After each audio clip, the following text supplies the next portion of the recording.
Edge Nation, this is your man, CitizenEdge, coming through with another banging video. If you haven't already, make sure you like, comment, and subscribe. Make sure you ring that bell and select all to stay updated with the latest and greatest of information. Now you see the title, you see the thumbnail, and you can see I am not in my normal ambiance. I'm out and about in the field, and I know we've been talking about concealed carry options, and all that good stuff. But I thought about it. Before you can carry, you got to have a holster. So I'm gonna talk about the different types of holsters, the best options, the ones I'm acclimated with. Speaking of holsters, do you even have a holster? Do you want a holster? Does your holster happen to look like this? Then yes, you need Vedder holsters. Look in the link in the description below whenever you come into the market for a gun holster. That will help out the channel greatly. All proceeds will go toward camera equipment, ammo, range time, making your experience here on CitizenEdge the best ever. Now we have got that out the way, let's move on to the topic. So when you first get into the gun world, well, I know when I did, I got something simple. This is an inside the waistband holster. This is like an entry-level holster, something cheap, affordable, is pretty much available even during a pandemic where there's a lot of shortages of product. This is a Black Hawk holster. There's no retention on it. It's like a sock, basically. This is something I would not recommend at all. As you know, I've been advertising Vedder holster.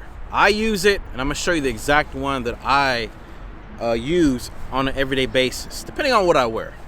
But once you click the link down in the description below, once again, help out the channel greatly. I appreciate it. Thank you for everybody. You will receive it in a package and in a bag such as this. You have the light tuck, rapid tuck, and comfort tuck. I have the light tuck, all right? Got the blood red. I know it's not called blood red, but that's what it reminds me of.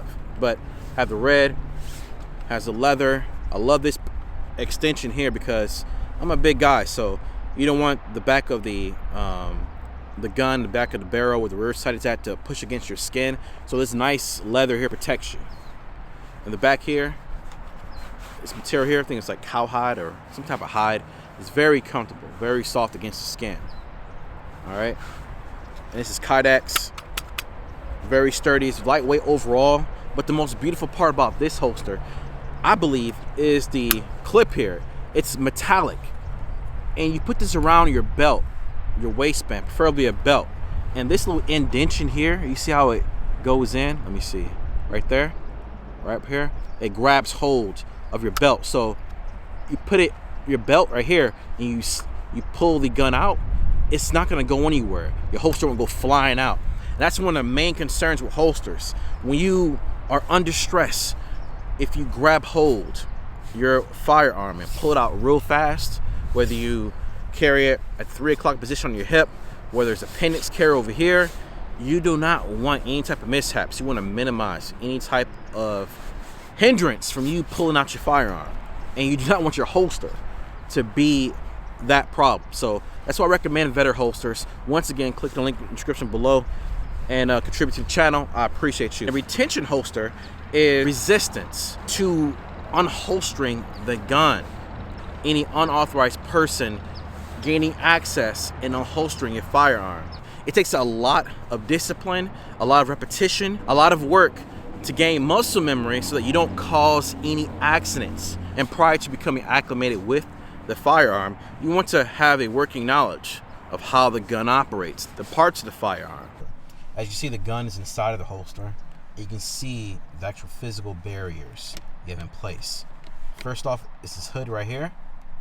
So the person who is looking at you, who's in front of you, and you're going to position like this, they can't access the firearm because this hood is blocking it.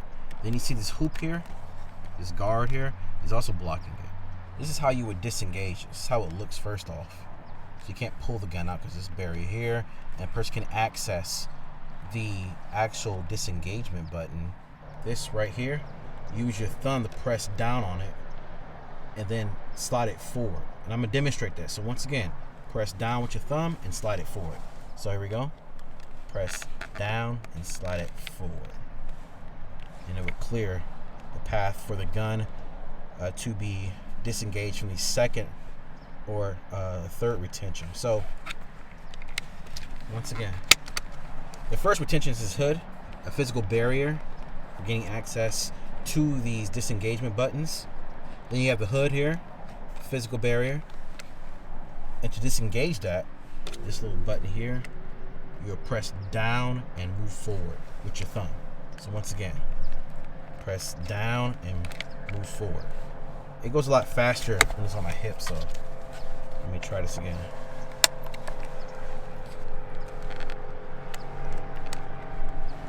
Press down and forward. All right. Then you have the second one here, second button. This little notch here. Yep, right there.